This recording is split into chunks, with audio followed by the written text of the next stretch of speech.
Arratsaldeon ikusle zer modu ongi etorri bertan berri albistegira. Gaur maiatzak 24 ditu, asteazkena da, eta astera goaz eguneko titularrekin.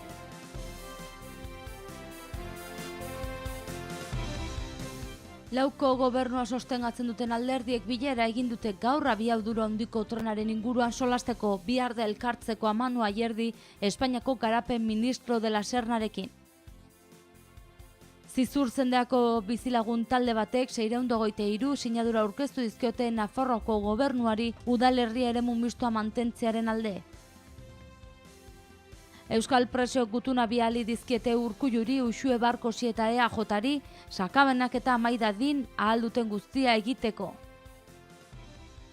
Irakasleen aurkako 183 eraso salatu dituzte Nafarroan. Udako Euskal Unibertsitateak bere udako ikastaroak aurkeztu ditu. Moto gidari bat hilda Iruñan. Ogia, lana, etxebizitza eta duintasuna leloa ardatz, herri boterea eraikitzaren aldeko aldarria zabaldu nahi dute Madrilen maiatzaren 27an. Iruñeko udalak zentro komunitarioen kudeaketari buruzko prestakuntza jardunaldiak antolatu ditu. Komunikabidetan euskara erabiltzeko laguntzen deialdia ireki da. Asteazken honetako albisteekin hasteko Nafarroako gobernua sostengatzen duten lau alderdiek bilera egin dute abiadura handiko trenaren inguruan solasteko bihar da elkartzeko Amanu Ayerdi Espainiako garapen ministro de la Sernarekin.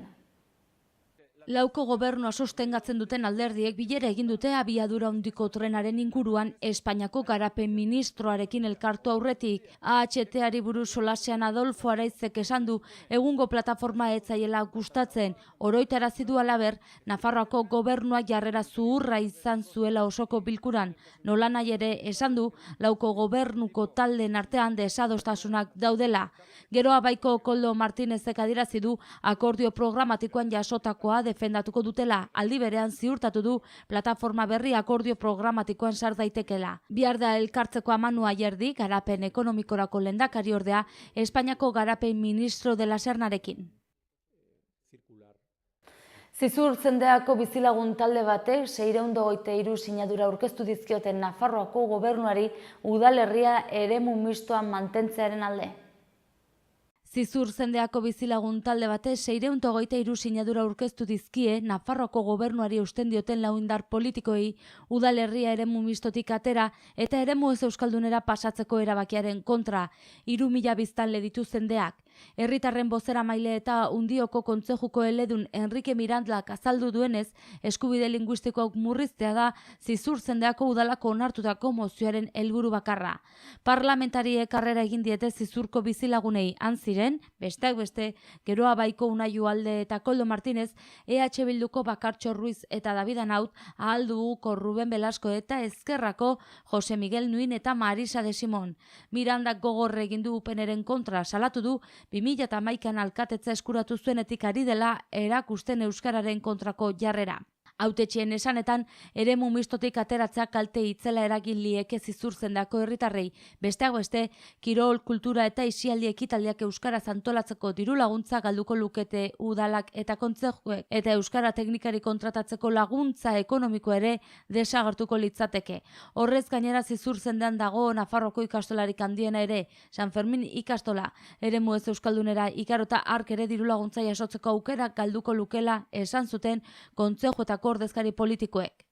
Iruñ herrian UPN kontrolatzen duen udal bakarra da Zizurzendeakoa eta Nafarroako administrazioarekiko auzitegiak behin baino gehiagotan egin du hango hizkuntza politikaren aurka. Zehazki, herritarrek arreta euskaraz jasotzeko eskubidea duetela berretsi du azken epaietan. Eta 2013ko eta 2016ko lantalde organikoak balio gabetu ditu. UPNek ez baitzituen ezarri euskara eskakizun duen lanposturik. Kontzejuen esanetan epai horiek guztiak bete beharrean alkateak nahiago izan du jokoaren arauak aldatu, eremu ez euskaldunera pasatuz gero legeak ez baitu ezertara behartuko. Euskal preso gutuna bihali dizkete Urkulluri, Uxue Barkosi eta EAJari sakabanaketarekin amaitzeko ahal duten guztia egiteko eskatzen diete. Hau da, bizi duten sufrimendu egoerarekin amaitzeko. Euskal preso politikoen kolektiboko presoek gutunak bidali dizkiete norberak berea Iñigo Urkullu lehendakariari, Uxue Barkos Nafarroako presidenteari eta EAJari sakabanaketa amaidadin alduten guztia egiteko eskatzen bizi duten sufrimendu egoera amaitzeko alegia. Gutunean presoek zein kartzelan dauden deserriratuta eta familiek egin behar dituzten kilometroak eta gastatu behar duten dirua azaltzen dute. 3 hamarkada zindarrean dagoen sakabanaketa eta deserriratze politika PSOEren gobernuak jarri zuela eta EAJaren babes osoa eta laguntza zehatza izan zuela adierazi dute. Gaineratu dutenez, gaur egun PPren gobernuak uko egiten dio euskal presoak Euskal Herrira ekartzeari eta ez dio amaiera eman nahi senideak eta lagunak zigortzen dituen politika hiltzaile horri. Hori dela eta Iñigo Urkulluri, Uxue Barkosi eta EAJari zuzentzen zaizkie. Duten ardura mailarekin sufrimendu egoera hau amaidadin egin beharrekoa egiteko eskatuz. Hezkuntza kontuekin jarraituko dugu aurrera. Nafarroan irakasleen aurkako 183 eraso salatu dituzte. Izebergaren punta baino ez hala deskribatu dute Nafarroako Parlamentuko alderdi nagusietako bozeramaileek ikastetxetatik heldu zaien diagnostikoa. Gobernuak eta sindikatuek iazko iraietik hona ondu duten txosten eskuan zutela eztabaidatu du gaia Legebiltzarreko hezkuntza batzordeak, alderdi guztiek eskatute premiaz jokatzeko. Agiri horren arabera irakasleak eta bestelako langileak dira ikastetxean indarkeria salatzen duten gehienak. 2008-2009ko ikasturtetik iazkora 165 kasu jakinarazi zizkioten laneko arriskuen prebentzioko sailari eta ikasturte honetako lehenbiziko 3 hilabetean beste 28. 8 ikasturtetan 183 erasoen berri izan du beraz Nafarroako administrazioak. Horietatik 109 fisikoak izan dira, 76 ahozkoak eta 8 lapurretak. Datu deigarri bat ere eman du Solanak, eraso fisikoen artetik 72 hezkuntza premia berezia dituzten ikasleek egindakoak dira, ahozkoetan irauli egiten da egoera. Ikasle erasotzaileak oro har gizonezkoak dira eta erasoak jasan dituzten irakasleen bieren emakumezkoak. Kasu gehienak DBH-en eta erdi mailako zikloetan atzeman dituzte eta gutxiago batxilergoan eta goi mailako zikloetan. Txosten informatiboaz harago ikerketa erreal zorrotz eta eguneratu egiteko eskatu du talde txostengileak. Nafarroako gobernuak iazko irailean eratu zuen ikasgelatako indarkeriari buruzko lanketa, han elkartu ziren besteak beste hezkuntzako ikuskatzaileak, bizikidetzako eta prebentziorako aholkulariak, psikologoak eta ELA Lab Esteilas Komisiones Obreras eta FAMNA sindikatuak. Irailetik urtarrilera bitartean 11 bilera egin zituzten eta haietan osatu zuten behin-behineko txostena. Gobernuak aintzat hartu ditu orain lantalde horren gomendioetako batzuk eta datorreniko asturtean bertan indarrean sartzeko asmoa agertu du. Alde batetik, informazio eta sentsibilizazio lana egingo dute irakasleen artean protokoloaren berri jakin dezaten. Bestetik, informazio zehatzagoa bilatuko dute. Hezkuntza batzordeko gainerako kidek ere eskatu diote arazoaren analisi sakonagoa egiteko. Eta hezkuntza kontuekin jarraitu, Udako Euskal Unibertsitateak bere ikastaroen aurkezpena egin du. Udako Euskal Unibertsitateko ikastaroetan izen emateko matrikula zabalik dago. Elkarrekin lelopean datoz, UEUren 45. Udako ikastaroak. Atzo aurkeztu zituzten ikastaroak prentsaurrekoan. Eta ez behar baten berri eman behar dizuegu orain, moto gidari bat hilda Iruñan, istripua atzo eguerdian izan zen Landabenen. Moto gidari bat hiltzen atzo eguerdian Iruñan izan zen istripuan, ez beharra Landabenen gertatu zen Koxka lantegiaren parean. Istripua bihurgune batean izan zen Sanduzelai inguruan, motorra bidetik atera eta farola bat jo zuen. Iruñeko udaltzaingoa istripua izan zen lekura joan zen, istripua nola gertatu zen argitzera. Ogia, lana, etxe bizitza eta duintasun leloa ardatz, herri boterea eraikitzaren aldeko aldarria zabaldu nahi dute Madrilen maiatzaren 27an. Langile klaseak langabezia, prekarietatea, txirotasuna eta indarkeria pairatzen dituela eta horrek bereziki gaztei, emakumei, migratzaileei eta errefuxiatuei eragiten diela salatu du Nafarroako duintasun martxak. Horregatik maiatzaren 27an Madrilera joateko deia zabaldu du. 100 lagun aterako dira Nafarroatik Espainiako estatuko hiriburuan antolatutako mobilizaziora heltzeko. Ogia, lana, etxe bizitza eta duintasuna lelopean. Langile klasearen zapalkuntzaz gaindi generoen arteko eskubide berdintasuna hartu dute hizpide, sistema patriarkalak gizartea iraganeko garaietan kateatzen duela esanez. Horrez gain erregimena ustelkeriak ustelduta duela salatu dute, horren aurrean ere herri boterea sortzea dute aldarri.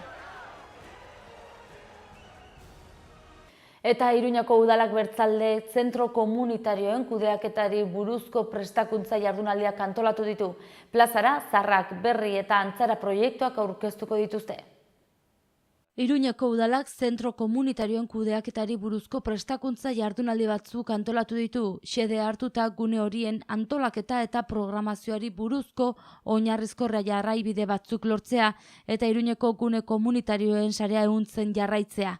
Maiatzaren 30ean, 31ean eta ekainaren 1, 8, 9 eta 10ean izango dira jardunaldiak eta parte hartzea librea da. Halaber ludoteka zerbitzu eskainiko da, parte hartzea eta familia bizitza bategarri egite aldera. Jardunaldiak grabatu egingo dira, ondoren udalaren Pamplona es Participación izeneko YouTube kanalean ikusi izateko. Herritarren partaidetzako, berdintasuneko eta gizartea ahalduntzeko zinegotzi ordezkari Alberto Labargak, partaidetzako udal teknikari Floren Lukik eta plazara prozesuko talde eragileko Peio Zabaltzak aurkeztu dituzte jardunaldiak prentsaurrekoan. Azaldu dutenez, uneotan Iruñan 3 prozesu abian dira, herritarrek kudeatutako 3 zentro komunitario zabaltza xede dutenak. Plazara, Zaharrak, Berri eta Antzara. Horietako bakoitzak bere erritmo eta berezitasunak ditu, baina antzeko gaiak partekatzen dituzte, kudeak eta adibidez. Zentro bakoitzak izango duen kudeak eta eredua bilatu eta erabakitzeko bidean herritarren partaidetzako, berdintasuneko eta gizartea ahalduntzeko alorrak sinergiak sortzeko aukera antzeman du, eta 3 prozesuen artean elkarrekin gune komunitarioen kudeaketari buruzko prestakuntza jardunaldiak antolatzea erabaki du. Jardunaldietan landuko dira antolaketa eta funtzionamendua, finantzazioa, programazioa eta ingurunearekiko zein erakundekiko harremanak. Eta gaurko albisteekin bukatzeko komunikabidetan euskara erabiltzeko laguntzen deialdia ireki dute. Herritarrekiko eta erakundekiko harremanetako kontseilariak komunikabidetan euskara erabiltzeko laguntza deialdia onetsi du. Guztira 580.000 euroko aurrekontua izango dute eta oinarriak Nafarroako aldizkari ofizialean argitaratu dira. Aurtengo deialdia Nafarroako Parlamentua komunikabidetan euskararen erabilera sustatzeko 2017 urteko Nafarroako aurrekontu orokorren barruan onetsitako laguntza partida baten bidez finantzatuko da. Laguntza eskatzeko epeak gaur hasiko da eta ekainaren 12ean amaituko da. Deialdi honekin gobernuak euskarari buruzko foru legea beteko du, izan ere, Nafarroako administrazio publikoei komunikabidetan euskara pixkanaka gero eta gehiago erabiltzea eskatzen die. Konpromiso hori 2016-2019 euskararen plan estrategikoan ere jasotzen da. Plan horretan komunikabideetan eskaintza handitzeko beharra ezartzen da, gizarteak euskarazko informazio gehiago izan dezan, ezinbestekoa baita euskaldunentzat hizkuntza gizarte esparru guztietan erabiltzeko aukera izatea. Aurreko deialdietan lortutako esperientzia ikusita, 7 modalitate bereizten dira jarduera esparru desberdinak finkatzeko. Maiatzak 24 gaur, asteazkenak goazen egunak utzizkigun albisten errepasoa egitera titularrekin.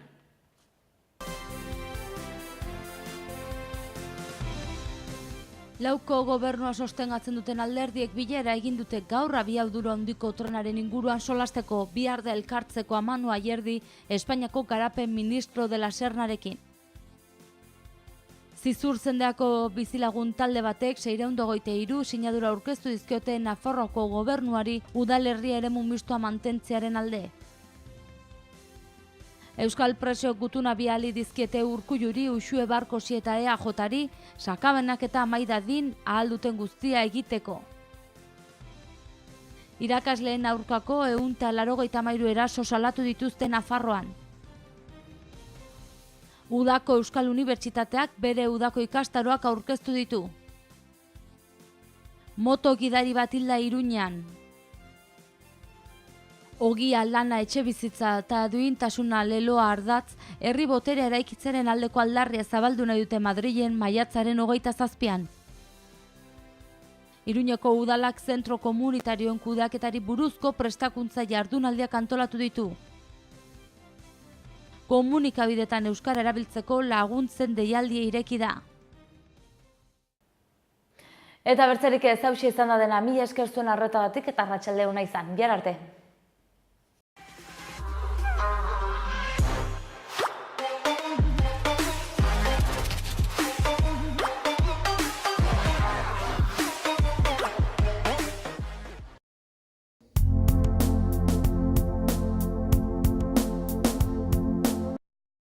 Errenta aitorpena. Hasi da aurrez aurre errenta aitorpena egiteko epea. Ekainaren 23 bitartean arretarako guneetan aurkez dezakezu ala aurrez hitzordua eskatuta Nafarroako Ogasuneko bulegoetan. Orain gainera, zeure ekarpenak zehazki nora joanen diren ikus dezakezu aurrekontua.nafarroa.eus gunean sartuta. Ekarpenez eraikitako etorkizuna. Nafarroako Gobernua. Gobierno de Navarra. Gorritxon atsedenerako sistema hoberenak eta loaldi egoki batendako beharrezkoak diren produktuak aurkituko dituzu.